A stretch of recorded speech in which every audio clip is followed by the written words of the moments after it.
Once upon a time, the media universe used to be stable. Innovation occurred, if I could get the slide up, innovation occurred at a pace of about once per decade. And even that was too fast. And even that was difficult for us to cope with. So what we're going to do in this panel is we have some case studies, some examples of different organizations and how they're coping with and managing, navigating through this kind of age of chaos. So it's a great pleasure for me to bring to you Sébastien Leon from Mars, the Mars Lab. Those of you who've heard, you'll hear a little bit more about it. Mars has done a really good job at both bookends in terms of both having a lab-based approach to gain a lot of deep insight, but also using a lot of single source data to try to understand its impact then in field. We also have Chris Bacon from Gallo Wines. Now, Gallo has been doing insight and innovation in advertising. The ARF has been doing it, I think, for 76 years. Chris's organization has been doing it for 80. And from its outset, they really embraced kind of the whole idea of doing research and gaining innovation in their game. So if I can get my slides up now.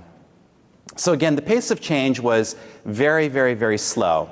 And what that meant from a research perspective was if you understood what was happening yesterday, you understood what was going to happen tomorrow. Because the world of tomorrow was like the world of yesterday. And the types of methods that that gave rise to were things like surveys, like focus groups, because even though they may not have been purely accurate, you would develop proxies for what those scores really meant and what they represented. And so you're able to situate it. But the problem now is the pace of change is very, very, very rapid. What did it mean to use a mobile phone for media consumption 2 years ago? You know, how has it changed in 2 years, in 1 year? What will it be next year? And in that environment, making assumptions is incredibly dangerous. So we need new methods. You need methods that are not historical in character, but which really understand the effects of variables and how those variables ultimately translate into the market. So it's a much, much, much greater demand on us as researchers. And what we're seeing is this confluence of many trends playing out at the same time.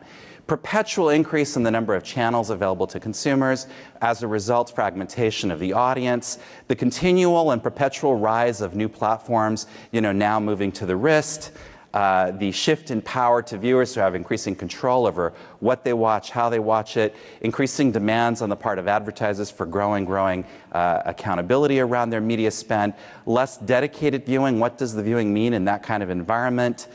Growing competition, more and more people, adding more clutter to the environment. And of course, you have this now this new rise with social media.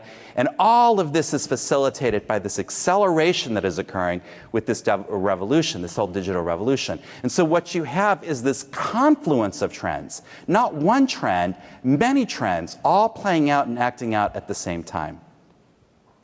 So we're going to talk today on our panel about this culture of innovation.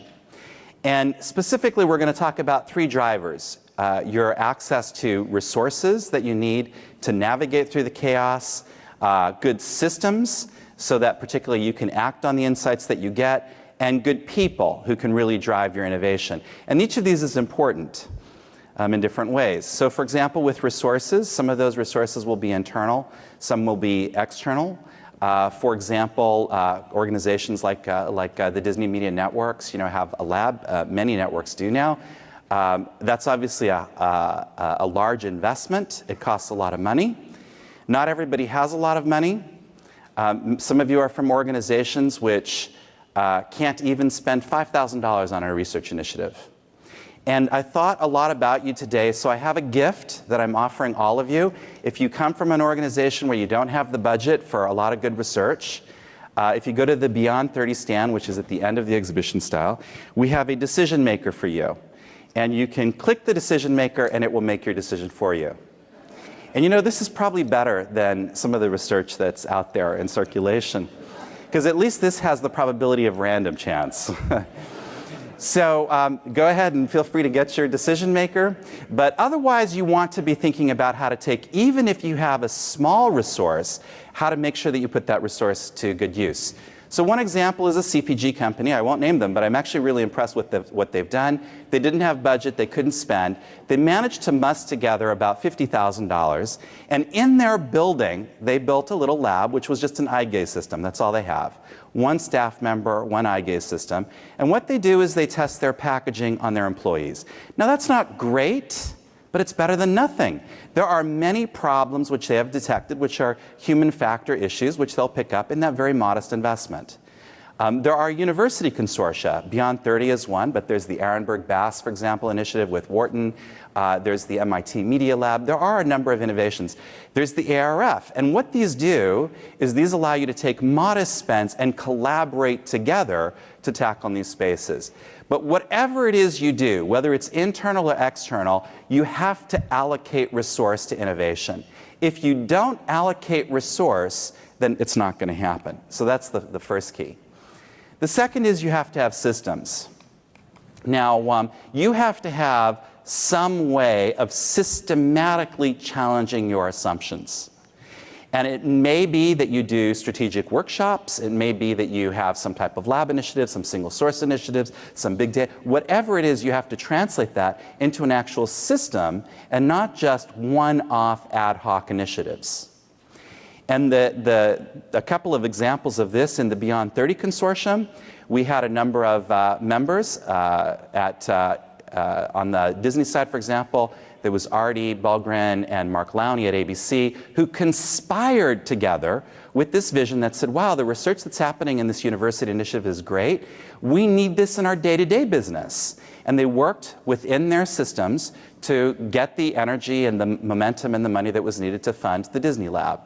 At the same time, people like Helen Katz and Tracy Shabak at Starcom MediaVest were looking at this saying, this is great, we need to systematize this within our organization. And so they put together the pool lanes. So people have been taking the initiatives and they've been thinking larger than the initiatives. How can we systematize what this is what's happening here into our day-to-day business?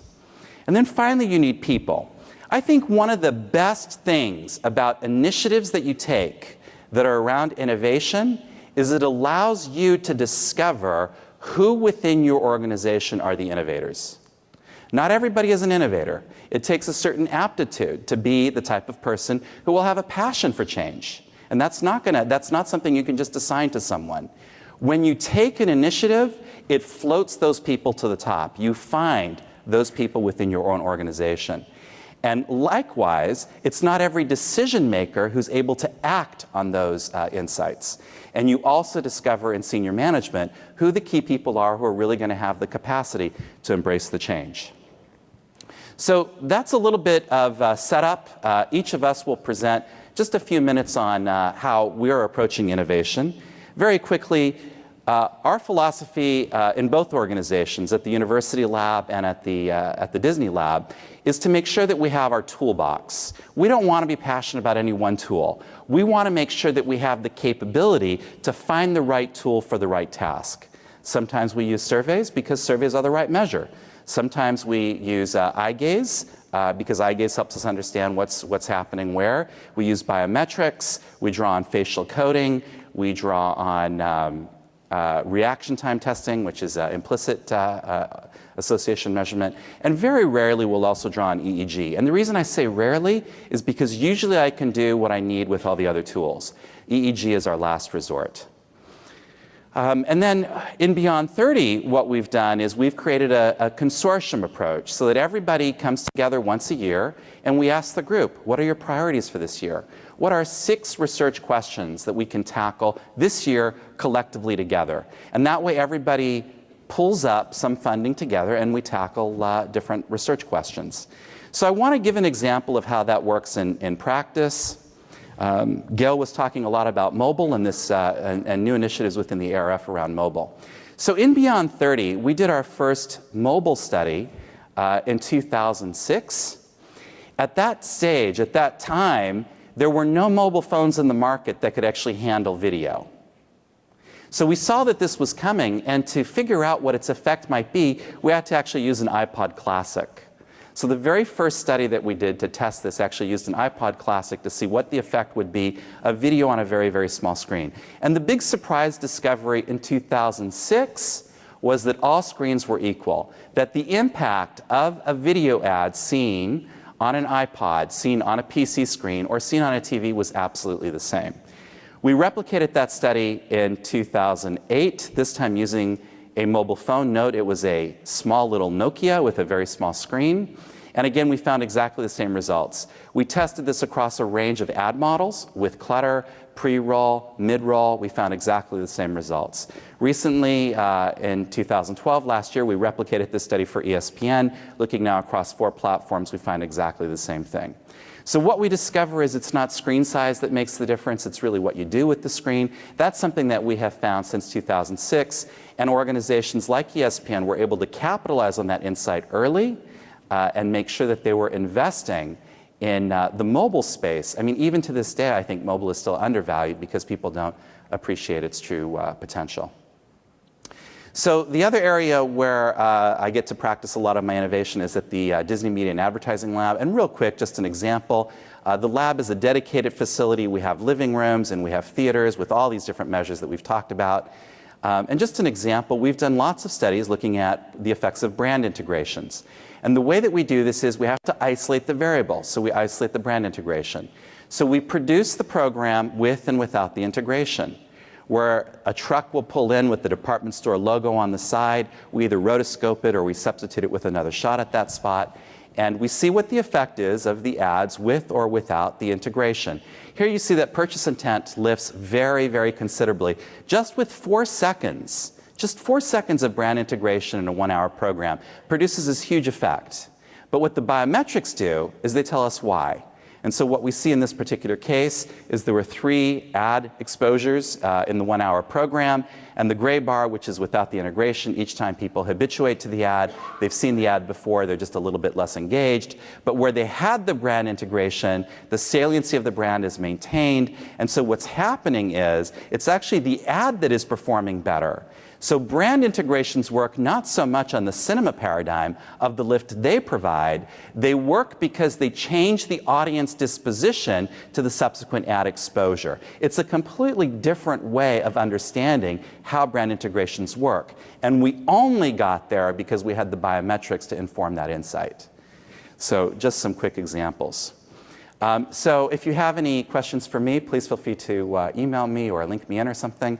Now it gives me great pleasure to introduce you to Sébastien Leon from Mars, who will share some of the innovations at the Mars Lab and single source. Thank you. Thank you, Duane. All right. Thank you.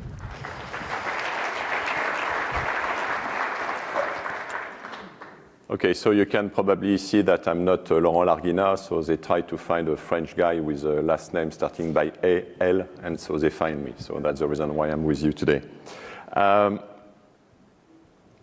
So I couldn't resist to share with you that Mars has been awarded this Cannes Lions for being the best advertiser of the year. That's an opportunity for me to bring a little bit of France with me. And also that's probably my last chance to celebrate this award with you, because we will have a new winner for the 2013 in a few days. So let's enjoy it now. What I would like to say is that I often compare the insight function with the navigation system you have in your car. When you know where you want to go, you need to drive the business safely, accurately, and potentially with the lowest consumption of gas. That's what we try to do. And when it's about advertising, we have basically 2 research areas. The first one is communication. And as you can see with some of our biggest brands, we have been pretty good to deliver often good ads, sometimes great campaigns. And recently, we have distillated a little bit more the cognitive science learning to understand better what triggers attention, emotion, and above all, memorization. But it's fair to say that on the second field of research, which is media, we have struggled a lot. And this is where there's a risk of chaos. Because if you are not able to give strong and clear direction to your marketers, we know that marketers are not very disciplined. Okay, so that's a check for them to test everything. And after a couple of years, you will be in a very bad situation in terms of P&L. So we tried really to fill the gaps with the Insight team. And we were very lucky because at Mars we have an internal think tank which name is Catalyst, and we build on this best practice to answer these gaps. So what I would like to share with you is the 3 initiatives we started with. The first one, when you don't know where you are, you start to know what you know.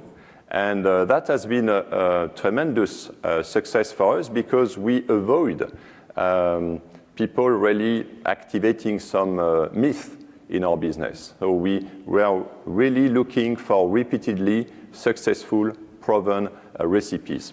And that's really helped us to avoid, for instance, bold statements like we are going to divert 30% of our media budget in digital, for instance. So we have been very cautious at start.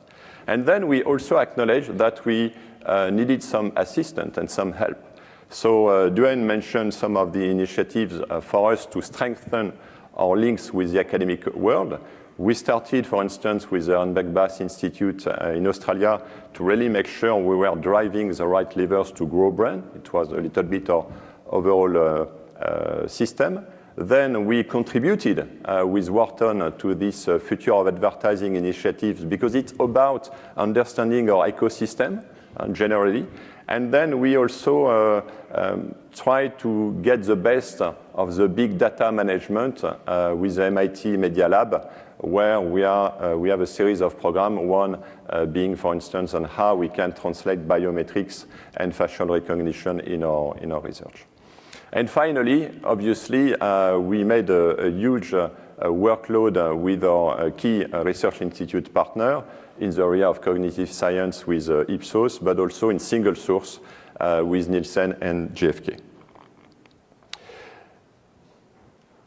What I would like to share now is really what we captured during our journey. The first one, and that has been a very big decision for us, was in these times where everything is floating, we kept our measure engine internally. And the reason for that is because sometimes you have to cope with very different data sources depending on where you are. So for instance, in single source, it can be a town test like it is in France. It can be a national panel like it is in Germany or UK, for instance. But it can be also a loyalty program database like it is, for instance, in US so far. So you need to be sufficiently agile to adapt to these different local sources. The second one is the fact that all our organizations have a limited propensity to accept change. So when you are coming with innovation, and especially new disruptive methodologies, it's very important you embed these methodologies in existing decision process. Because if you are disrupting everything at the same go, it's really a plan for failure. And finally, and Duane referred to that with his decision maker clicker, you need to learn how to fail cheaply. When you are asking a president of a segment, either it's PETCARE or chocolate, to divert some of his money in research and research program, it's a big call. Especially because sometimes the results will occur only in 18 months, sometimes 2 years. So that's a big call for them. So you need to have a very targeted and very precise system and programs to make sure that you can manage expectation. So does it work? Well, when we started our journey in 2005, in fact, we are delivering return on investment below the category average. After 5 years, we are now systematically delivering over the average return on investment for big categories, and I'm just mentioning only chocolate and PETCARE in this example. So in terms of big data, we made the case. But more interestingly, I think we get more buying from the general manager. So we started our journey with a single source in Europe, in France, UK, and Germany. And then we expanded in US and Australia. We are now in China. And we have plans to expand also in Japan and in Russia, which will be one of our biggest country of experimentation for the developing world. So this is where we are. I think the feedback from the business has been great. And on this basis, we have now 3 platforms. One on communication, we're still learning. second one on media, and we have initiated a new one on shopper insight. We call this the 1 second decision because it's obviously very important in nowadays. So this was my case, and I'm very glad now to welcome Chris.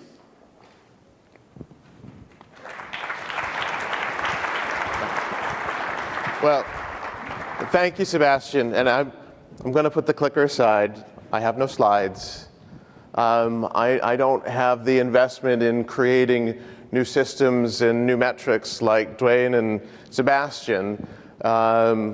We're a small little winery in the central part of California.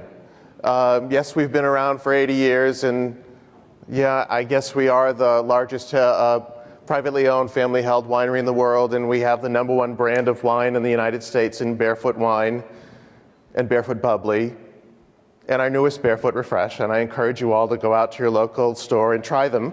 I think you'll like it.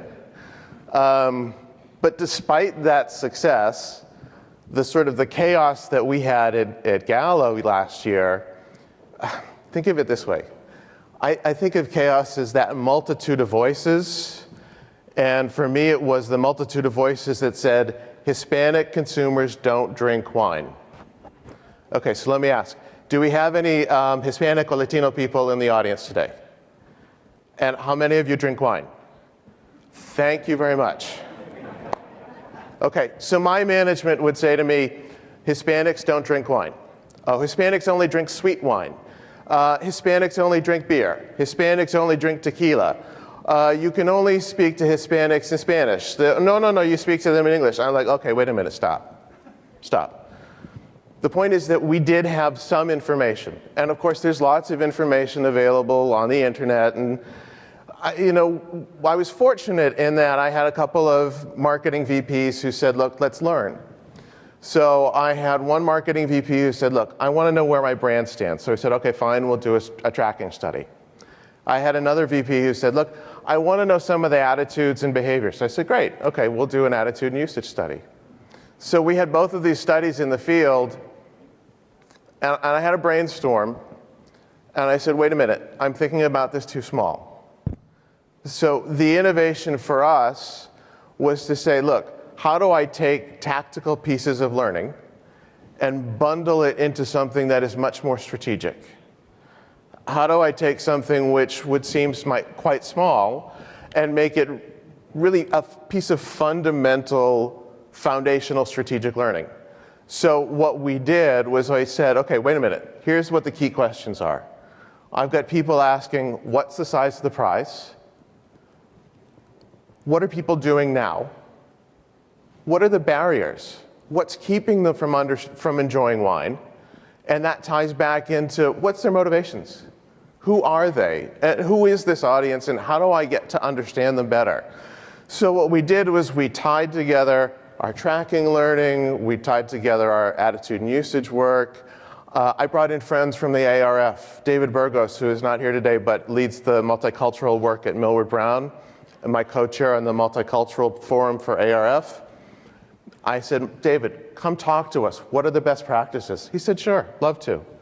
Jerry Yang from the US Census, I called him and said, hey, we need to understand size of prize. Great, I'll be there.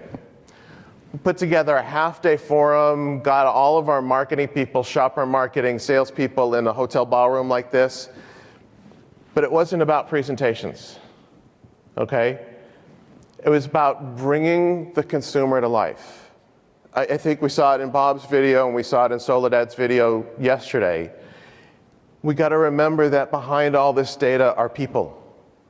So what we did, in addition to presentations, is that around the room, we set up little stations. We had continuous video going on of celebrities and food and music from Mexico and Cuba and Puerto Rico. And it was just all about trying to bring the Hispanic consumer to life for my audience. Because they like to see, they like to touch, they like to feel. So that was the other thing that made this work, is that I understood, and you have to ask yourself, how does my audience learn? And what's going to make them activate that learning? And the third thing we did is this. After we did a half-day session, we entertained, we engaged, We then sat down one-on-one with folks and held their hands and said, what did you learn? What other questions do you have? Now, what are you going to do with it? So it may not be as sexy as a lab or as robust as the Mars work, but I hope it's something that you can take back to your office and do maybe tomorrow or the next day and think about, how can I innovate in how I'm communicating, how I engage, and how I get my audience to activate learning? Because if I can bring that learning to life, then I've got a better chance that somebody's going to do something with it than just sit on a shelf and gather dust. And I think that will all make us feel a lot more satisfied, right? So I think with that, we had a couple of conclusions, right, Duane? Yeah, we can. We can jump to the conclusions. Yeah. So actually, we have a few seconds for some discussion. Shall we? Yeah. Okay. Come join in. So I think what Chris and Sébastien, both of you have done so well, is that it's one thing to get the insights, and it's one thing to get the systems in place to get insights. Yeah. But then there's a question: what do you do with the insights, and how do those insights then translate into action? And how do you then inspire confidence for continued buy-in from your management? So maybe both of you could speak just a little bit about how you have succeeded in getting your insights translated into the arena of action. Go ahead. Okay. So in fact, when I mentioned communication and key beliefs, that's our best way for us to activate these insights. So we have at least once a year a panel with people from our media agency, our creative agency, our insight function, the scientists we have, our internal think tank, and we just update what we know. And the outcome of this is really a very fact books about what you need to do, what are the very robust results we can translate in decisions. So it's very funny because we are using flags. So we have green flags and red flags. And so if everybody has a green flags, it means that yes, we are going to update our document. And if we have some red flags, it means that we need to have more robust data, because sometimes people are coming with one insight from one country in one category. That's relatively limited, but it's a good candidate for other business unit to test and learn. So at the end of the day, our activation program is really captured in this document we are using. And we have center of expertise who are in charge of the decision-making process. So we are sure that there's a connection between both. Yeah. And I'll give another example. Hopefully some folks in the room have enjoyed some of our Moscato wines from Barefoot and Gallo family vineyards, and it's been a growth engine for us. And our audience internally said, look, what's the future? What's the upside for Moscato? So we did again, standard usage and attitude study, understand the behaviors, but we realized that if we just presented it, it was going to sit there. So we got the key players in the room. We presented as in a traditional PowerPoint, our research partners, market tools, presented the learning. But like we did yesterday at lunch, we gave everybody a sticky pad. And we said, look, write down the things that you either didn't know or that you want to know more about or you think you can take action with. And so then what we did after about 45-minute presentation, collected up all the sticky notes, posted them on the wall, and then my research manager and I, we went through, we told everybody, look, take 5 minutes. We bucketed everything, themed them, and said, here are the key things that you're all talking about. Now, what are we going to go do about this? What are we going to go do about our consumer target, our brand, our line extension strategy? And basically that learning laid out a roadmap for the brands for the next 2 years worth of growth, and not just the brands, but then we translated it into sharper marketing programs, in category management, in shelf management activities. So it was that type of engagement which got people to say, I know what to do. Fantastic. So we're going to leave you with a couple of parting thoughts. So if I get the slide back up. We're going to leave you with a couple of questions that each of you should go back maybe to your own organizations kind of to think about. So the first question is, what resources, both kind of internal and external, can you marshal to gain the appropriate insights that you're going to need? And again, don't think about that as necessarily being expensive. It may be that it may not be a function of cost. It's just think about what all the different kinds of resources are that you can marshal together. How can you then develop systems? So systems are really about inputs and outputs. How are you going to gain the insights? How are you going to take those insights and actually effectively apply them so that you don't just have one-offs? Who are your key innovators? Who are the key people within your organization who are really going to be passionate about driving change? And how can you then support those people? One of the things that really inspires me about like ESPN, when you look at the culture on the inside, Artie has done such a fantastic job in getting good people, but more importantly in supporting them and empowering them to be able to go out there and achieve great things. And then how will you win the buy-in? What strategy? That's your audience. Your audience is your management. How are you going to persuade your management? How do you translate these insights into key points that they're going to be able to walk away with? And then finally, how do you act on the insights you gain? What are your strategies to make sure that your insights don't gain dust, but they actually kind of find application in the real world? Yeah. And hopefully with these questions, thank you very much. We're out of time. Thank you.